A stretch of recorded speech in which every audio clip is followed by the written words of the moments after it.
Oke, bismillahirrahmanirrahim. Assalamualaikum warahmatullahi wabarakatuh. Kali ini kakak akan bahas satu buah soal yang mungkin agak susah ya, karena ini merupakan soal kelas 6 SD, tapi merupakan aljabar sederhana dari materi SMP. Untuk memulai pertemuan kali ini, mari kita main bacaan basmalah. Bismillahirrahmanirrahim. Lanjutkan doa belajar. Rabbi zidni ilman warzuqni fahman walhiqni bisolihin. Berdoa ya, walaupun bahas cuma satu soal. Oke. Soalnya itu seperti ini, ada 3 bilangan bulat, jika dijumlahkan adalah 8. Bilangan paling besar dan yang paling kecil, jika dijumlahkan hasilnya 3. Selisih bilangan yang di tengah dan yang paling besar adalah 1. Tentukan selisih bilangan paling besar dan paling kecil. Oke. Sebelum kita menjawab ya, kita akan membuat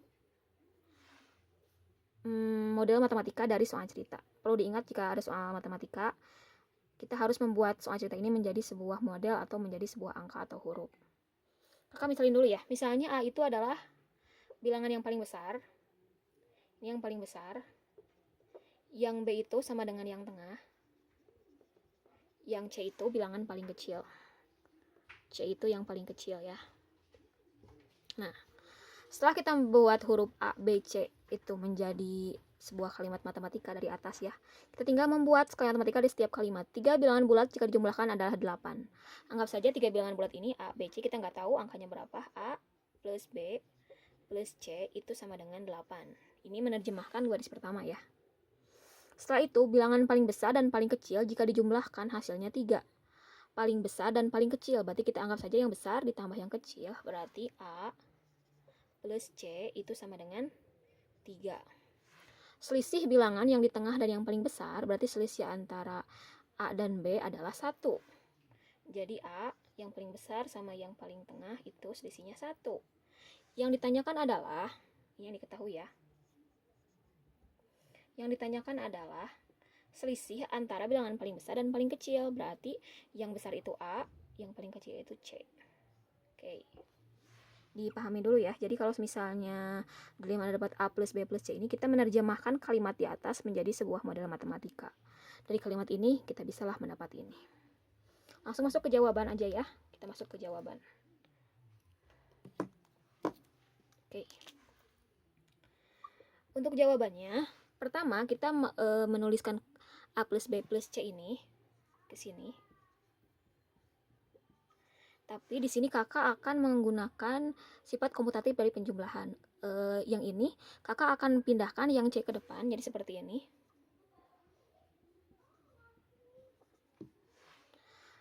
Ini merupakan sifat komutatif dari penjumlahan. Kalau penjumlahan itu, kalau kita tukar, posisinya tidak akan berubah dari jumlah. Kenapa kok kakak diganti tukar posisinya? Karena kakak mau memasukkan persamaan ini. Lihat.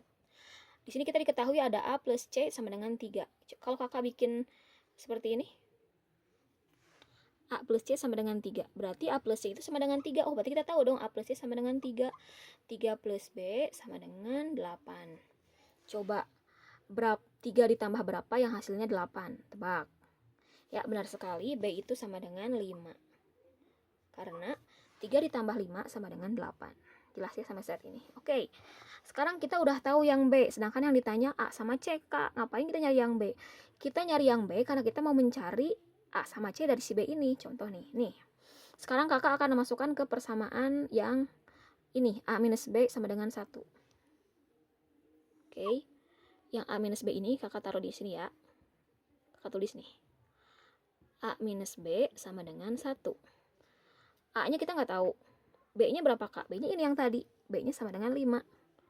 Sama dengan 1. Coba. Angka berapa dikurangi 5? Jawabannya 1. Oh, jawabannya 6, Kak. Kenapa 6? Karena 6 dikurangi 5 sama dengan 1. Jelas ya dari sini ya. Nah, setelah kita dapat A, kita sekarang saatnya mencari C. Pakai persamaan yang ini. Kakak di sini ya. A plus C sama dengan 3. Oh, A-nya 6, Kak. Terus C-nya belum tahu, terus 3. Waduh, kok 6 plus C sama dengan 3? 6 tambah berapa ya yang hasilnya 3?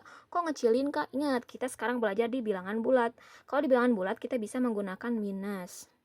Kalau misalnya kalian bisa tebak, itu kan sama dengan 6 dikurangi 3 jadi 3 kan? Berarti C-nya itu sama dengan minus 3.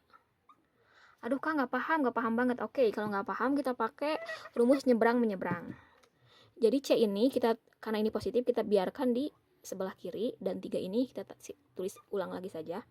Kalau misalnya ada angka di sebelah kiri mau menyeberang melewati jembatan, dia akan merubah sifat. Jadi tadinya positif menjadi negatif, begitupun sebaliknya dari negatif menjadi positif. Kayak gitu ya.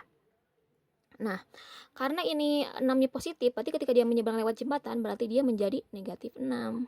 Berarti C-nya itu sama dengan negatif 3. Gitu ya, jelas kan?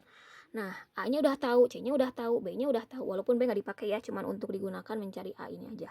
Lalu kita masuk ke pertanyaan utama. Pertanyaan itu adalah apa? A dikurangi C. Berarti, ini jawaban aslinya ya. Berarti A kurangi C itu sama dengan A-nya berapa? A-nya 6. C-nya berapa? Negatif 3. Awas, hati-hati. Walaupun ini negatif 3, jangan langsung tulis negatif 3. Karena ini tandanya negatif. Jadi kita harus menulis dulu 6 dikurangi C-nya berapa? Negatif 3. Jadi sama dengan 6, tanda negatif double berarti berubah menjadi positif, tambah 3. Jadi jawabannya sama dengan 9. Oke, alhamdulillah begitu aja sih cara kali ini. Silahkan dimengerti dulu, dipahami. Kalau misalnya ada pertanyaan, boleh bertanya langsung ke kakak ya, atau boleh komentar juga di bawah. Terima kasih sudah menyimak ya. Assalamualaikum warahmatullahi wabarakatuh. Sampai ketemu di soal-soal selanjutnya. Dadah.